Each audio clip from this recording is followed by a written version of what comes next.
নাইজেরিয়ার রাস্তাঘাটে প্রতিদিন যে ছোট বড় গল্পগুলো জন্ম হয় সেগুলোই পরে সিনেমায় উঠে আসে। আর এই বাস্তব গল্পের শক্তিতেই নলিউড আজ বিশ্বের তৃতীয় বৃহৎ সিনেমা ইন্ডাস্ট্রি।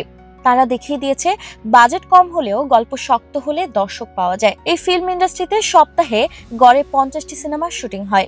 বছরে নির্মিত হয় 2500 সিনেমার সঙ্গে প্রত্যক্ষ ও পরোক্ষভাবে যুক্ত প্রায় 10 লাখ কর্মী। নলিউডের শুরু অনেক আগের। 1903 সালে নাইজেরিয়ায় প্রথম সিনেমা দেখানো হয়, কিন্তু নিজেদের সিনেমা বানাতে সময় লাগে আরো অনেক বছর। 1926 সালে পালাভার নামে প্রথম ছবি বানানো হয়, যেখানে নাইজেরিয়ান অভিনেতারাও ছিলেন। তখন সিনেমা শিল্পটা ছিল বিদেশিদের হাতে, কিন্তু এখান থেকেই শুরু হয় তাদের যাত্রা। 50-এর দশক থেকে নাইজেরিয়া সিনেমা ধীরে ধীরে বাড়তে থাকে। স্বাধীনতার পর প্রযোজনা বাড়ে, নতুন সিনেমা হল তৈরি হয়, আরো দর্শক বাড়ে। রঙিন সিনেমার যুগে ঢোকার পর নাইজেরিয়ান গল্পের প্রতি আগ্রহ বাড়ে সকলের। নলিউডের বড় পরিবর্তন আসে 90-এর দশকে।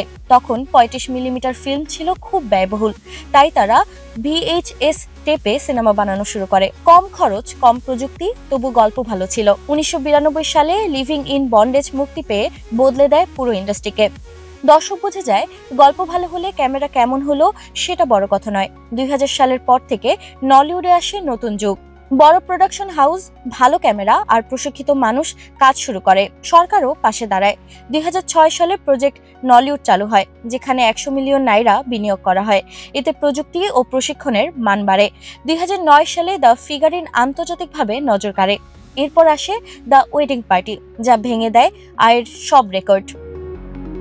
2013 সালে সরকার আরো $20 মিলিয়ন অনুদান দেয়। সেই বছর নলিউডের আয় পৌঁছে যায় $11 বিলিয়ন। এক বছর পরও আয় কয়েক বিলিয়ন ডলার ছিল।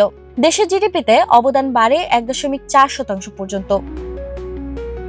নলিউড জনপ্রিয় হওয়ার কারণ খুব সহজ। তারা গল্প বলে নিজেদের মানুষদের। পরিবার, ধর্ম, সমাজ, সংস্কৃতি সবকিছুই থাকে বাস্তব রূপে। তাদের 3টি বড় ভাষাভিত্তিক শাখা আছে: ইউরুড, ক্যানিউড ও ইগবোউড। বেশিরভাগ সিনেমার বাজেট $7 থেকে $13,000। মাত্র 2 সপ্তাহেই শুটিং শেষ হয়ে যায়। আন্তর্জাতিক পুরস্কার জিততে সময় লেগেছে, কিন্তু 2024 সালে প্রথমবার কানে অফিসিয়াল মনোনয়ন পায় মাই ফাদার শ্যাডো। এরপর সানড্যান্স সহ আরো উৎসবে নলিউড আলোচনায় আসে। নেটফ্লিক্স, ডিজনি প্লাসেও নিয়মিত দেখা যায় তাদের কন্টেন্ট। এখন নলিউড নতুন দিকে এগোচ্ছে, অ্যানিমেশন আর AI সিনেমার দিকে। ম্যাকেমেশন নামে তাদের প্রথম AI ফিল্ম ইতোমধ্যে আলোচিত। দিনের শেষে নলিউড শুধু একটা সিনেমা ইন্ডাস্ট্রি নয়, এটা এক জাতির লড়াই। নিজের গল্প বলা আর নিজের জায়গা করে নেওয়ার গল্প। সেই গল্পই এখন ছড়িয়ে পড়েছে পুরো পৃথিবীতে।